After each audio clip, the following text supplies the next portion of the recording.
తమిళనాడు అసెంబ్లీలో జరిగిన బలపరీక్ష ఎపిసోడ్లో డీఎంకే సభ్యుల అరాచకం బయట ప్రపంచానికి తెలిసినంత బాగా చాలా విషయాలు తెలియని పరిస్థితి. బల నిరూపణ పరీక్షను లైవ్ టెలికాస్ట్ చేయడం లేదంటూ చెప్పినప్పటికీ కాసేపటికే కొన్ని దృశ్యాలు బయటకు రావటం, డీఎంకే ఇమేజ్ను దారుణంగా దెబ్బతీసే క్లిప్పింగ్లు టీవీ స్క్రీన్ మీద కనిపించాయి. ఇదిలా ఉంటే డీఎంకే నేత స్టాలిన్ చొక్కా చినిగిన ఉద్దంతం చాలా తక్కువగా ఫోకస్ అయిన పరిస్థితి. విపక్ష నేత చొక్కా చినగడం, తనపై దాడికి పాల్పడ్డారంటూ ఆయన చేసిన వాదన, డీఎంకే సభ్యులు చేసిన పనుల తీవ్రత ముందు తేలిపోయాయి.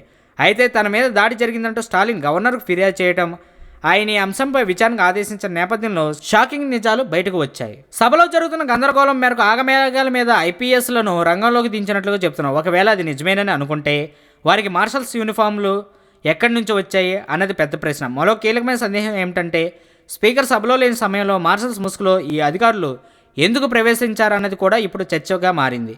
తాజాగా వెలుగు చూసిన విషయాలు అంతిమంగా 9 మంది ఐపీఎస్ల మెడకు చుట్టుకునేలా ఉందన్న వాదన వినిపిస్తుంది. ఈ ఎపిసోడ్ను చూస్తే పథకం ప్రకారం స్టాలిన్ మీద దాడి జరిగిందన్న వాదనకు బలం చేకూరేలా ఉండడం గమనార్హం.